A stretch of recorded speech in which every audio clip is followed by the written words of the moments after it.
Hello दोस्तों, स्वागत है आपका आपके अपने यूट्यूब चैनल में। तो आज जो एनटीपीसी का पेपर हुआ है, ठीक है, रेलवे एनटीपीसी का जो पेपर हुआ है, हम उसके क्वेश्चंस देख लेते हैं। आज तो ये क्वेश्चंस काफ़ी इजी लग रहे हैं, ठीक है। चलिए, तो बिना देरी किए हम क्वेश्चन स्टार्ट करते हैं। पहला क्वेश्चन है, भारत में कितने यूनेस्को विरासत स्थल हैं?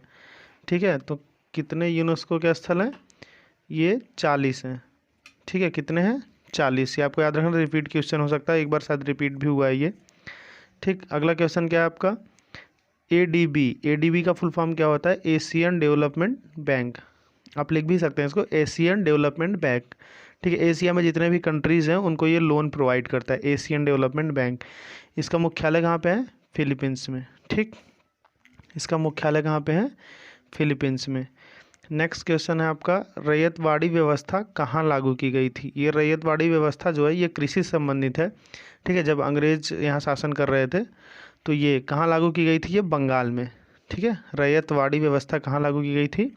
ये बंगाल में लागू की गई थी। ठीक है, अगला क्वेश्चन है, 2019 में कौन सा देश ओपेक से बाहर हो गया है? ठीक है, 2019 में कतर को बाहर कर दिया गया था। ठीक, कतर की राजधानी है दोहा। ठीक है, ओपेक से बाहर 2019 में कतर देश हुआ था, कतर की राजधानी है दोहा। ठीक है, नेक्स्ट क्वेश्चन है, तुजुक ए बाबरी किस भाषा में लिखी गई है? ठीक है, तुजुक ए बाबरी जो बाबर की आत्मकथा है, ठीक है, वो किस भाषा में लिखी गई थी? तुर्की में। ठीक, किस भाषा में लिखी गई थी? तुर्की में। ठीक है, अगला क्वेश्चन हम देख लेते हैं। यह है, तहकीक ए हिंद के लेखक कौन है? ठीक है, तहकीक ए हिंद, ये बहुत इंपॉर्टेंट बुक है, ये रिपीट भी होती है, ये दोनों पुस्तकें जो हैं। ठीक है, तो तहकीक ए हिंद के लेखक कौन है? अल बरूनी। ठीक है, तहकीक ए हिंद के लेखक अल बरूनी। IAAF, ठीक, 2003 में एथलेटिक्स में स्वर्ण पदक कौन जीता था? तो ये GA एज ए कह सकते हैं, इसको करंट अफेयर नहीं कह सकते, क्योंकि इतना पहले का क्वेश्चन करंट अफेयर में शामिल नहीं किया जाता। एटलीस्ट 1-2 साल पुराना हो तो वो करंट अफेयर में आता है। ठीक है, नेक्स्ट है आपका आउटपुट डिवाइस। आउटपुट डिवाइस के कोई एग्जांपल पूछा गया था। ठीक है, तो आउटपुट डिवाइस से रिलेटेड, इसको कंप्यूटर से रिलेटेड क्वेश्चन कह सकते हैं आप। गोल गुंबज का निर्माण किसने कराया था? तो गोल गुंबज का निर्माण करा था आदिल शाह ने। ठीक है, गोल गुंबज कहाँ पे है? ये बीजापुर में है। ये क्वेश्चन आपको याद रखना, रिपीट भी हो सकता है, और एनटीपीसी में ज़्यादातर वैसे क्वेश्चन रिपीट ही हो रहे हैं। ठीक है, तो आपको ये सब क्वेश्चन याद रखना है। भारत में कितने IIM संस्थान हैं? ठीक है, भारत में कितने IIM संस्थान हैं? तो इसका कितने हैं? इसका आंसर है 20। ठीक है, 20 IIM संस्थान है टोटल। ठीक, एक क्वेश्चन आपका नदी से आया था, प्रायद्वीपीय भारत और ये उत्तर भारत की नदियाँ, हिमालय से निकलने वाली नदियाँ, ये सब आप पढ़ लीजिएगा। नदी से एक क्वेश्चन आया था। ठीक है, पिन कोड प्रणाली कब शुरू हुई थी? ठीक है, भारत में पिन कोड प्रणाली, जो पिन कोड नहीं लागू होता है, जैसे कि कहीं का पोस्टल कोड भी उसे कहते हैं, ठीक, ये कब लागू हुआ था? तो 1972, 1972 में। ठीक है, नेक्स्ट क्वेश्चन, 1938 से 1938 से 1939 में INC मतलब इंडियन नेशनल कांग्रेस के अध्यक्ष कौन थे? ठीक, तो ये थे सुभाष चंद्र बोस। ठीक, 1938 में INC इंडियन नेशनल कांग्रेस के अध्यक्ष कौन थे? सुभाष चंद्र बोस। और सुभाष चंद्र बोस से एक स्टैटिक जीके टाइप का क्वेश्चन आप याद कर सकते हैं। फॉरवर्ड ब्लॉक की स्थापना इन्होंने ही की थी, और इनका एक नारा बहुत पॉपुलर है, आप जानते भी होंगे शायद, तुम मुझे खून दो मैं तुम्हें आज़ादी दूंगा। ठीक है, और इन्होंने किसकी स्थापना की थी? फॉरवर्ड ब्लॉक की। ठीक, और INC की स्थापना मतलब इंडियन नेशनल कांग्रेस की स्थापना कौन किया था? ये भी आप याद कर लीजिए, AO ह्यूम।